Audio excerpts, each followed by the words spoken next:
And welcome to Knoahn is Real. I am your host, Knoahn is Real. Now, I just wanted to get back into my name, Knoahn is Real. Well, first things first, I want to apologize because I'm extremely ADD and always procrastinate. I'm the master of procrastination. So I'm still working on that damn necklace.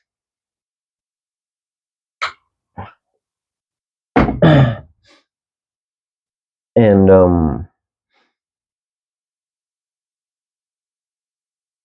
anyways,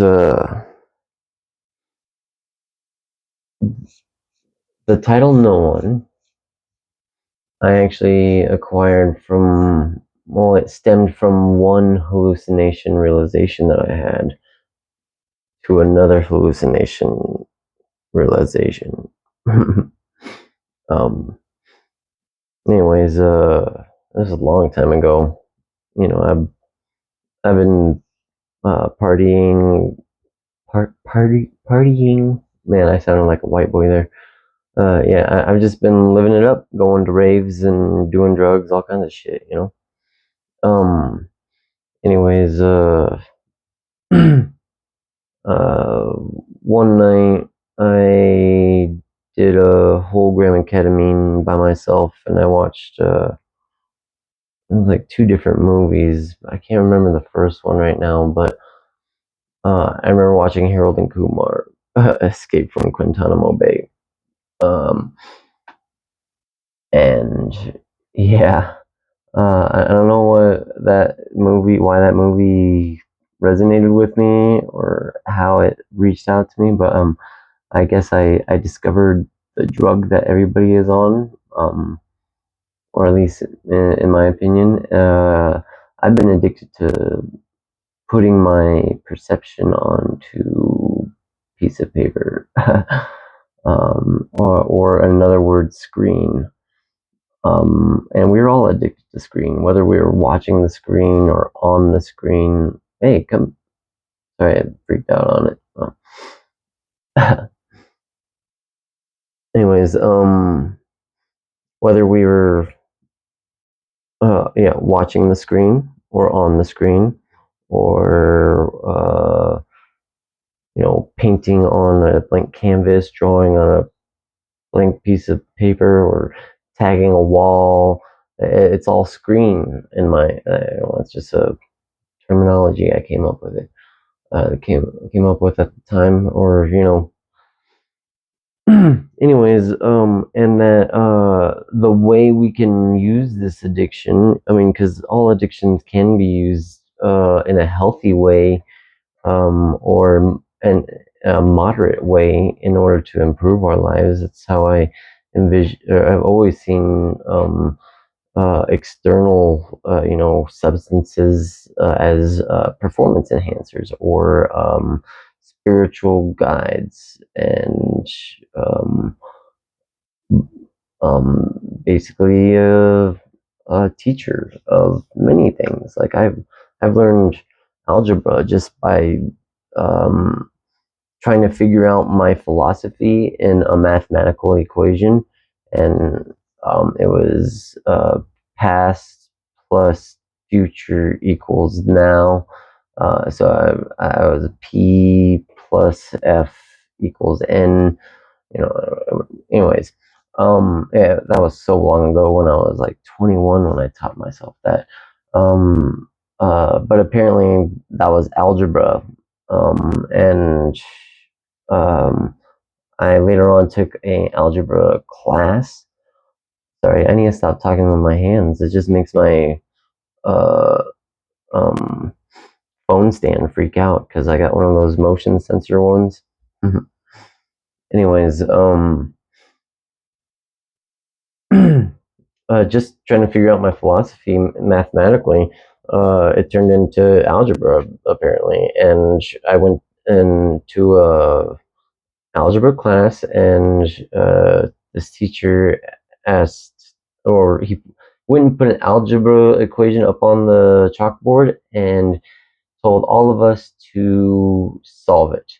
And all the kids had picked up their pencils or pens or whatever to start writing it down and doing the work. And because apparently, you got the credit if you showed your work. And I just sat there and put it together in my head and gave him the answer. Well, I wrote the answer down, and then I gave him the answer because none of the other kids were coming up with it apparently. But I wrote the answer down and I gave it to him, and he asked me how did I get it, and I couldn't really show him how I got it because I did all the math in my head. Um, but like it just became a big debate of can you tell me how you got the answer? Can you tell me how you got the answer? And I was like, no, I really can't. I mean, I did it in my head. I mean, I can try and figure it out again, try and do the work, but how about you show me how I did it? And then I asked, I would also keep asking him, but first of all, can you show me, can you tell me if I'm right? Am I right? And he goes, yeah, you're right, but can you show me your work? And I said, no. So I don't know. Apparently, I taught myself algebra. I didn't go any too much further in with algebra afterwards, but it was a nice gratification, like knowing that I could do the math, but I just can never show the work. That's just how it usually goes in um school with me. Like school, I never did the work or the homework. No schoolwork or homework. I just drew all the time, and I obtained knowledge, and they would test me, and I would score off the charts. Usually, I mean, at least when I got to like fifth grade, they were about to hold me back again. Anyways, then they gave me a overall evaluation test to see if I had learned anything through the year, and apparently I had scored off the charts. It was a very long test, and the I don't know, the test was also like a guided test, like a almost like the IEP thing. It was an individual education program, but it was an individual testing program. So it was an ETP. Yeah. Um, but I mean, just because I wouldn't do the schoolwork or the homework throughout elementary school and middle school, I basically put myself on an IEP like from the get go. Um, but it really didn't mean I was like slow or anything. It just meant I didn't want to do their fucking paperwork. Because when I got to high school, like I told you in my other video, excuse my stuttering, I might have a bit of a speech impediment. I mean, for a little while I did say "whoa," but I really realized after I started saying yellow that I was like, what was I thinking? I was just being lazy. Um, but yeah, I had to go to a speech class when I was young. It was elementary. I think it was like second grade, first grade. I can't remember. Because they already held me back in first grade, so I repeated first grade. So yeah,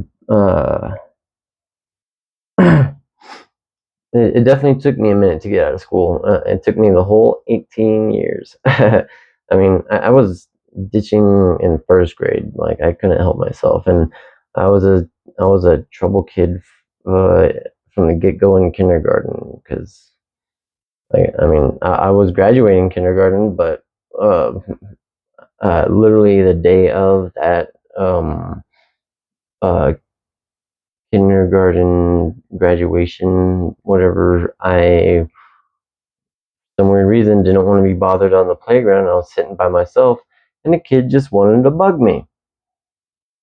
So I punched him in the nose and gave him a bloody nose, and yeah, I was a bit of a violent child. So yeah, that got me banned from going to the graduation ceremony. Anyways, where was I exactly? Damn, I hate it when I go on those tangents. Oh yeah,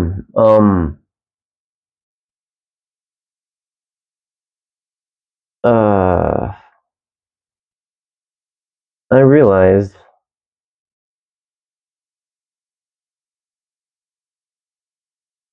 Oh, anyways, oh yeah, real quick, yeah, I was getting back into my just the high school thing real quick. You know, I still had an IEP in high school, but uh, I was getting straight A's. Like, I mean, granted, the IEP made it extremely easy, but I still, proved to my dad only to get marijuana. Um, and I guess myself, but I was mostly just doing it so I can get marijuana. It was my new favorite thing, but definitely proved to my dad that I could definitely do it because I was getting straight A's. But anyways, uh, my bad. I'm trying to take this knot apart. These beads that are weighing this down. Well, maybe I'll keep it on there for now. Um. Anyways, I dropped out after, even though I was getting straight A's at the age of 18. Um. Then I started smoking cigarettes when my dad kicked me out. Um. Started my first, well, yeah, my first chemical um, consumption.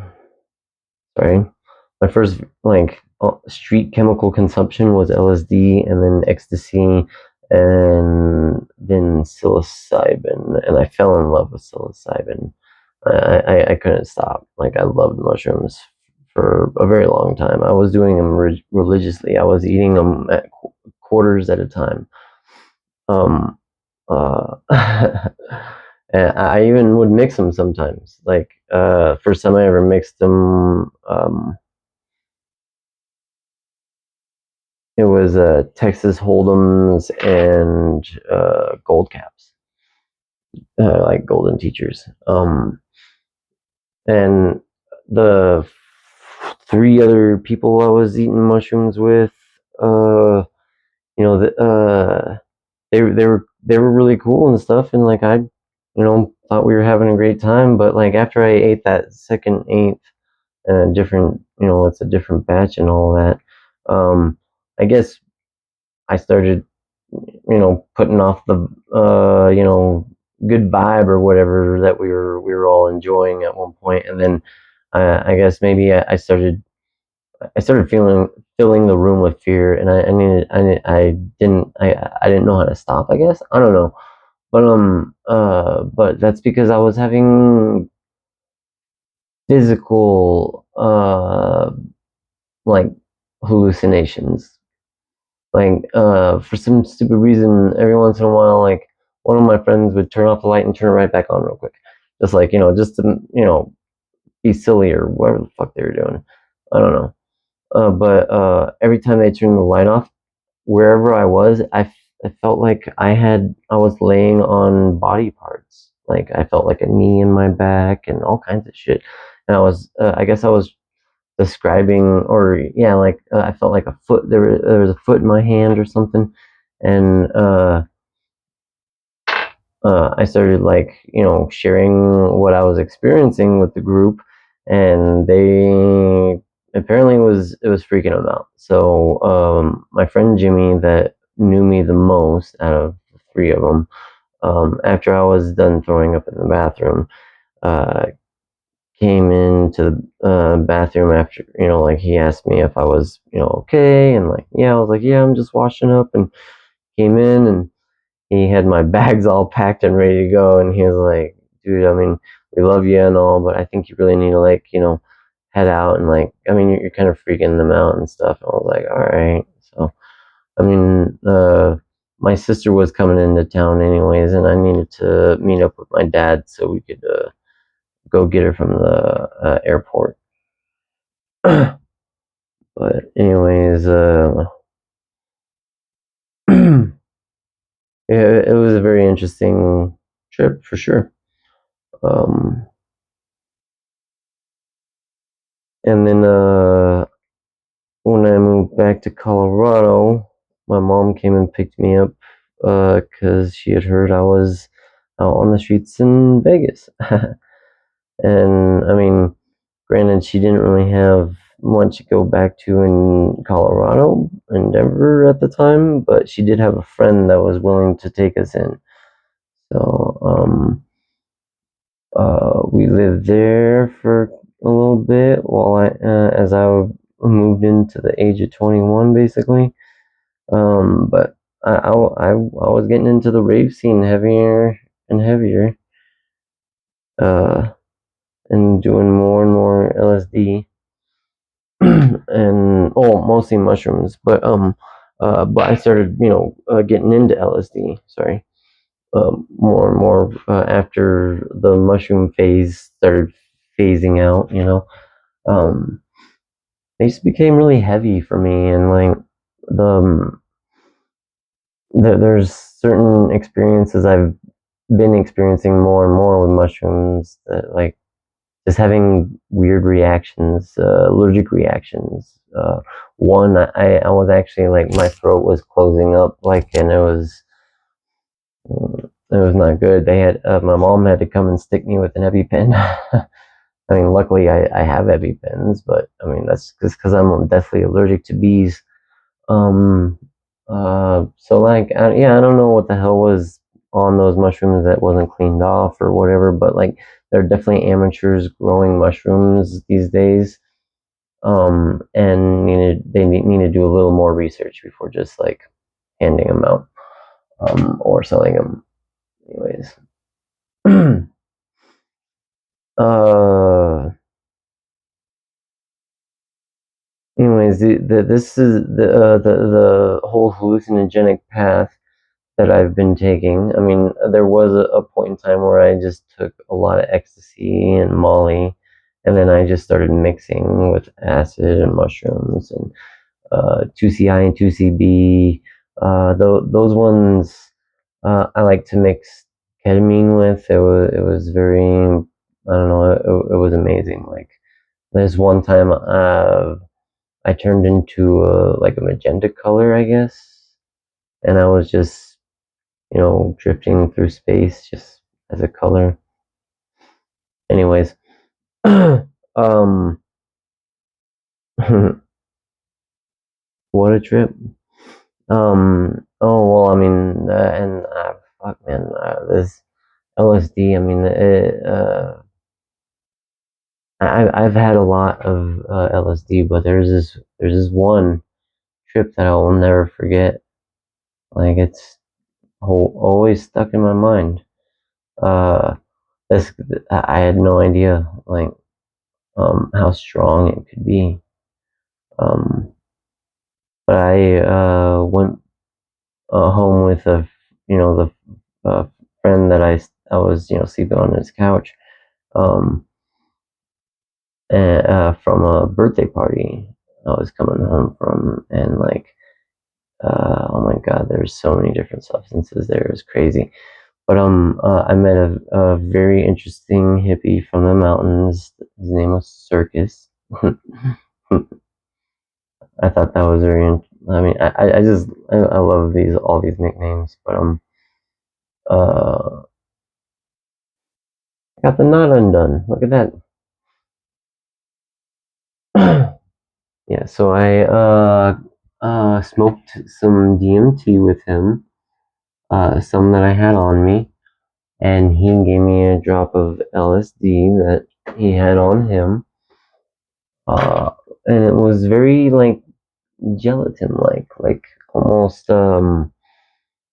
like uh hand sanitizer, or yeah,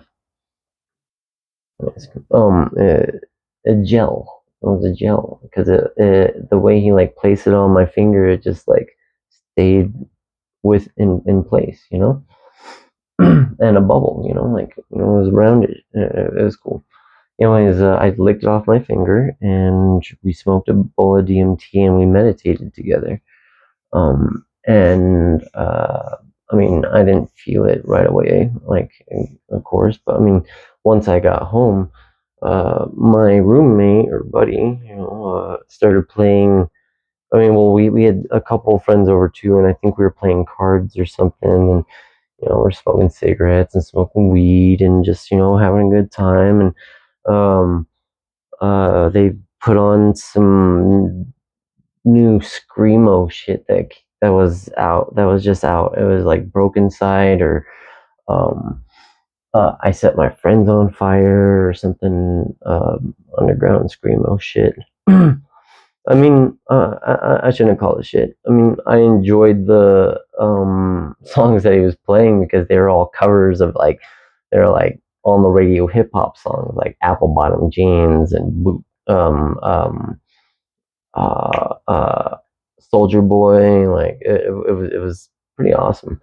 Anyways, I was so confused though, like because I was tripping face, and I'm all looking around at all my buddies, and we're just smoking cigarettes, like I said, and I could see all the sparks, just like every puff of cigarette or joint or whatever. I could see all the sparks just shooting off into the room, into the atmosphere, into the air, just like.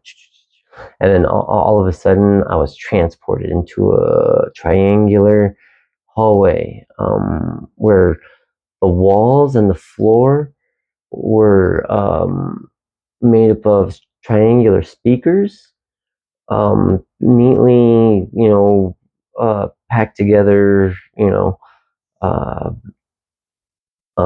and they were pulsing, of course, because we were listening to some crazy shit, and they're pulsing to the music, and every time they pulsed, they would turn a different color. Um, and I was just like, I mean, I don't recall I was walking, but I mean, I was going through this tunnel, this um, triangular speaker portal. Some crazy shit. And then when I came out of the portal, all I could see was, the light reflection at the bottom of the pool, from the sun and the water, from the sun hitting the water. Um, that's all I could see, all over the walls and the ceiling. And I just laid back and I just looked at the ceiling. There was some profound visions. I didn't really, I don't know if I really learned from it or not, but I mean, I believe we all kind of learn from something that we can't even put words to. Like, it's very enlightening and powerful. Anyways, that was the first like acid trip I actually experienced without really noticing too much of any kaleidoscopic visuals. A lot of my spirituality and base of my like belief structure is revolved around the kaleidoscope, just because of the visions I've had. Like, I've even had a very powerful visual off of 2CI, first time I ever had it. Um, I saw what takes up space, and they're clear bubbles that you can see if you look close enough. I mean, uh, the radioactive, or not radio, electromagnetic waves and electricity like bounce off of them and around them and through them. Like it's what carries the electricity and the electromagnetic waves through the air. It's our atmosphere. And every time I'd move, the bubbles would basically just move out of my way, and they would attach to other bubbles that were, you know, right next to them, just to basically move out of my way. But the bubbles would still retain their shape; they wouldn't get bigger or anything like that. It was when one times one equals one actually kind of does make sense at the moment. I mean, it does. It's our mathematics, and we're told that it makes sense. But Terrence Howard, he's been opening my mind to one times one actually is two. But anyways, that's digressing. Anyways, yeah, I saw bubbles that take up space, and they move out of our way when we decide to take action through this atmosphere. It's very cool. But they also touch us, so they also transfer electromagnetic waves as well as other energies and other people's ideas. I mean, everything travels through this ether, as it were, um, just like we do. We travel through the ether. Our thoughts travel through the ether, and now we've projected it through electromagnetic waves. So I think that's the reason why I can uh, see the static. Like, it's very colorful too in the air. Like, especially when I am contained within a room or a house or apartment or whatever, like in a building. Like, if the air is contained within my space, I can definitely see the electromagnetic waves bouncing off and traveling along these bubbles. Um, but I try not to really like focus on it, because I have to live in reality and like um, uh, do adult things. Anyways,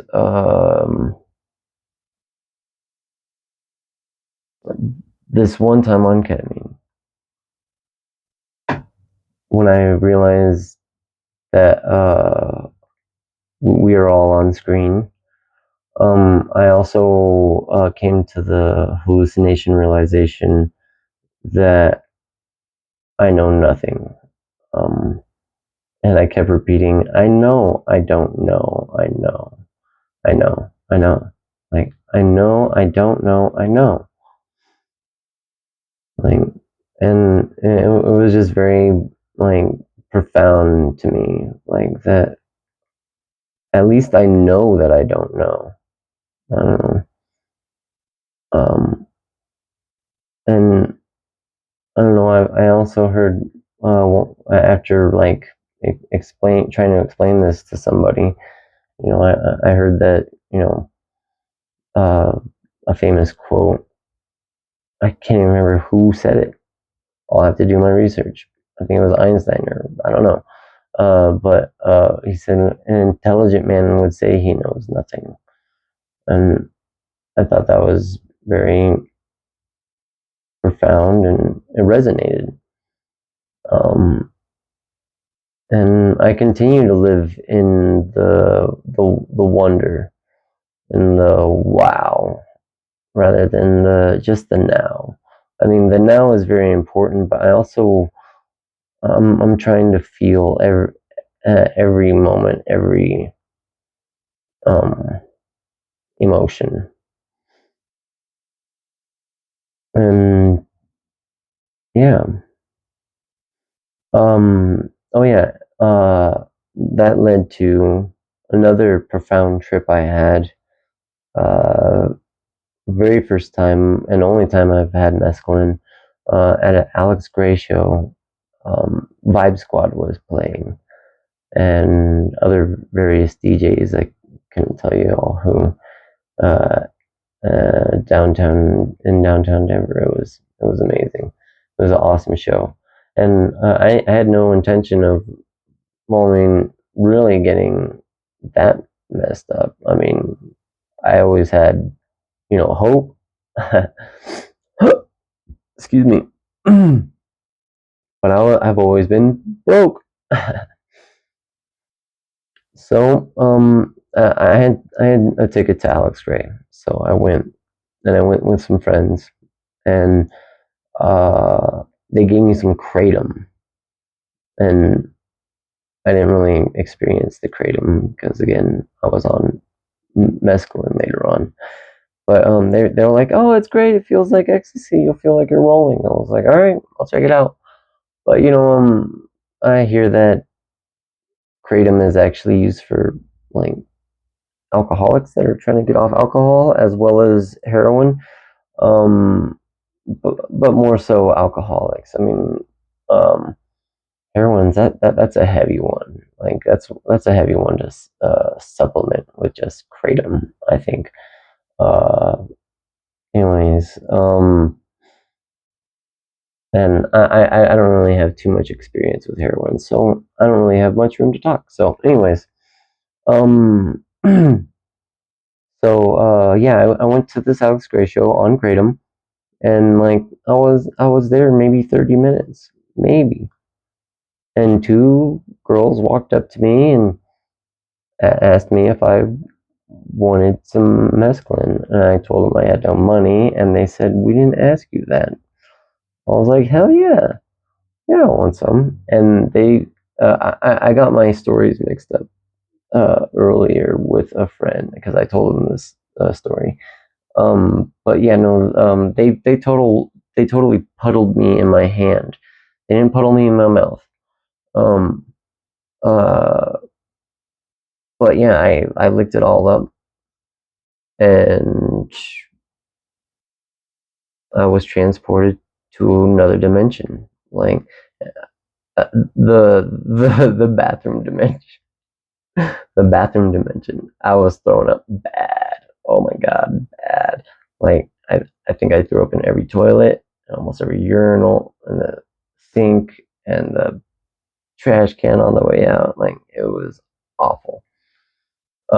But I was tripping balls, and I didn't even feel like I was really throwing up, but I knew I was throwing up, so I stayed in there.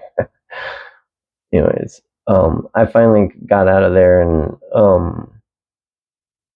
uh,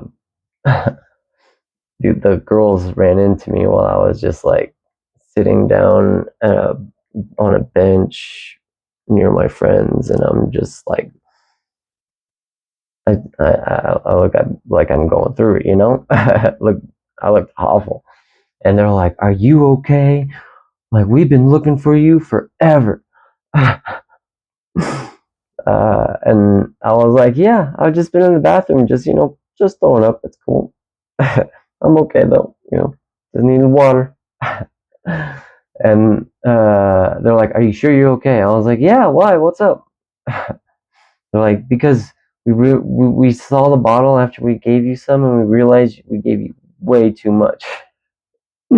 So we just wanted to make sure, okay." Uh, and I mean, I'm here. I lived through it. Um, but yeah, that trip, that hallucination realization, made me realize that I was really no one. I thought I was someone. Like,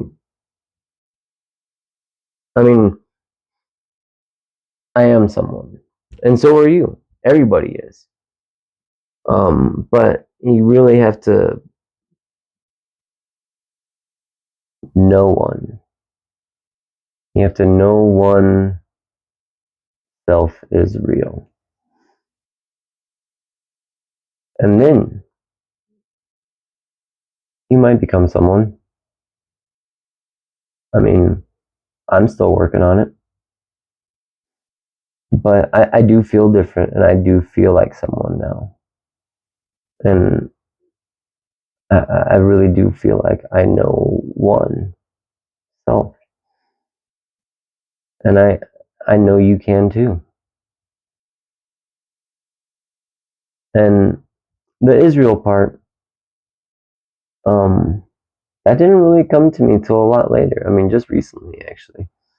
And I don't know, it was just another hallucination realization. I was tripping LSD again, and um, oh yeah, I was thinking about rapper names and uh, Be Real from Cypress Hill. Like I was like that name's fucking deep, yo. Like I mean, Be Real. I will. Thank you, Be Real. uh, I don't know. I love rapper names. There's so many ones that I get inspired by. Um, what was it? Idea. EYEDEA. Idea and abilities. Like that. That name is fucking deep. I love that shit. Idea. Most Def. Oh my god. Like I love rapper names. Um, Trying to think of right now. Spark Master Tape. Like is my shit. Like oh my god. Like even in the name, just like I don't know, it has an old school feel to it. Feels like Grandmaster Flash or something like uh, Tupac. I love Tupac. One of my favorite jokes. It's not Tupac Shakur. It's 2 packs of sugar. But anyways, it was just a joke. I love Tupac. Biggie Smalls.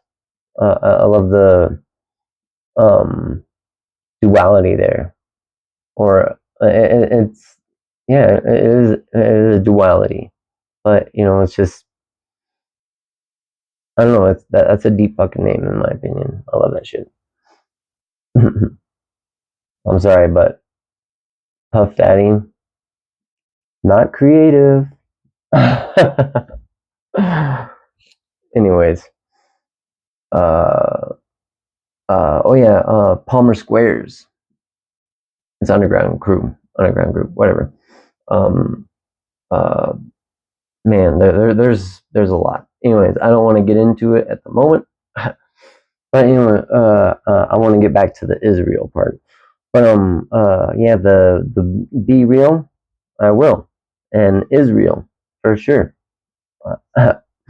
No one is real, like, and with all the controversy with that country and whatnot, and that's, I mean, I spell it like the country, but mostly just because I wanted my name, my new title, my digital persona, to actually like, be spelled like a title, a name, rather than me putting just two words together. Because that's how I was first spelling it. I was spelling it like no, KNOW, and then ONE, and I put those 2 words together, made no one, and then of course is, and then I spelled real like REAL instead. But then I erased that whole idea and started anew with the same idea with just different spelling. I wanted to make it a little more biblical, um, to help resonate with more people, because we're all people here, no matter what we believe. Like, and I believe whatever you believe in is real. Like like our perceptions create our reality. And I came to a conclusion a while back when I developed my kaleidoscope theory that all we have in this life, other than our perspective and our perception, are our five senses to perceive, or six senses if you believe in such, um, to perceive this reality around us. Now, I'm now learning that our perspection, or our perspective and our perception, um, actually mirror our reality, like the rather than our reality mirroring us. Um, yeah.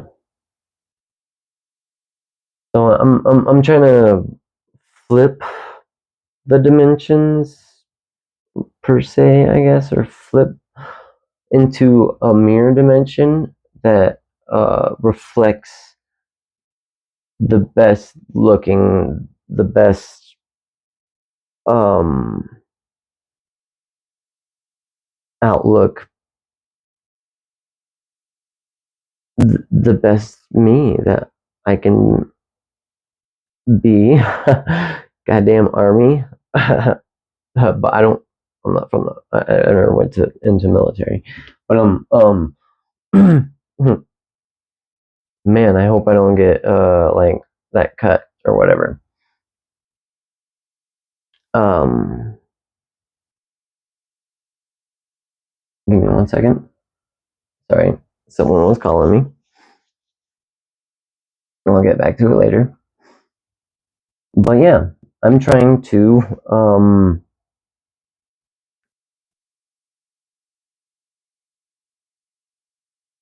my goodness.